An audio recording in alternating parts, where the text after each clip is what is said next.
Hello and welcome to Doing Just DVD, and this is Disney Classics number 51, Wreck-It Ralph. First thing first, this week we have to talk a little bit again about the Disney Classics numbering system, because this is the second time when the UK list diverges from the US list. In the US, number 51 is the 2011 reboot of Winnie the Pooh. But for some reason, that is not considered one of the Disney classics in the UK. As before, I can find very little information online as to exactly why that is. It's probably something to do with legal complications and ownership rights, but I'm surprised, given the amount of attention Disney generally gets, that this isn't, written up anywhere. On Wikipedia, there's one single sentence about it, and it just says that it's for marketing purposes, whatever that means. I guess maybe in this country Winnie the Pooh has enough brand name recognition that it doesn't need to be attached to Disney to get attention. But still, you would think attaching it to Disney would give it even more attention, but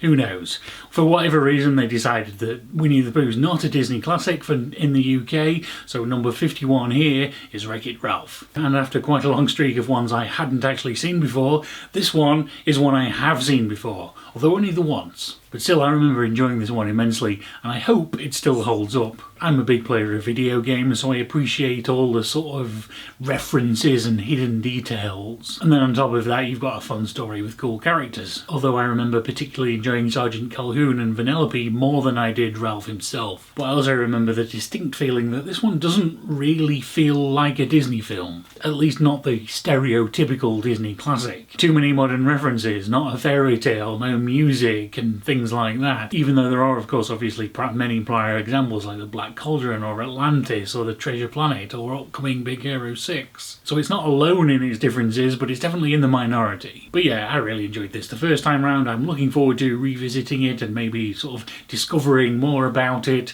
Let's hope it still holds up. Let's see.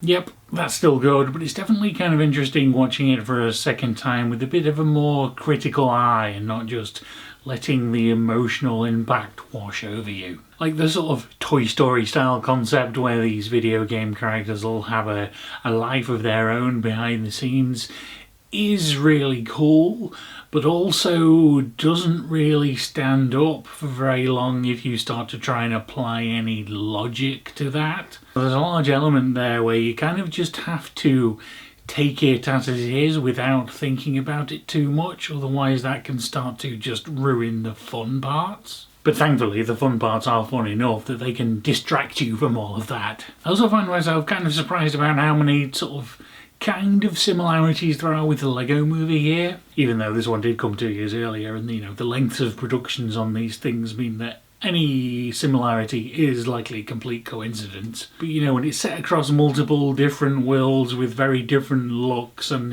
with themes about finding yourself, it just seemed familiar. And that's not a massively bad thing. The Lego movie is great as well, so these are obviously good, important themes to be exploring, and doing so through mediums that mean a lot to me, such as video games and Lego. I was interested to learn that some form of this story has been sort of floating around on the back burner at Disney since the 80s. Though I imagine that one would have been a very, very different story in the end, and it would certainly have looked a lot different. I guess if they'd made it back then, it would have had to have been hand animated for a start. I imagine it would have ended up looking a lot more like the original Tron. There are some interesting animation choices here where, the characters from older 8-bit games have a lot less fluid animation, much like the original games do. So a game which, like Tangled at this point, the animators are much more free to do different things rather than being restricted by the computers. There are apparently a few minor technical improvements in their rendering to do with mostly lighting and reflections, which is cool, you know, continuing slow progress, but, you know, not a massive breakthrough of any sort. But yeah, the things that I like the most about this before remain the same. They are the characters of Calhoun and Vanellope. You know, Ralph himself is sort of a nice guy, but there's not really much depth there, which I guess is partly the point. He's sort of learning and evolving, but it's not the most interesting of character arcs. Whereas Calhoun's got that more immediate Commander Shepard kind of vibe, which, you know, immediately draws my attention. The one thing the gamer in me would have liked is probably to spend a bit more time exploring the different gaming worlds. I get why that's cost prohibitive, you don't want to have to like spend time designing each one of those. But you know, to spend probably over half the film in this Candyland racing game, two of my least favourite genres, it just felt a little bit lacking to me. It makes total sense for the story they're trying to tell, and it's not like I have any better ideas. It's just that of all the different worlds they visit, I found that one the least visually appealing, and yet that's the one we spend the most time in.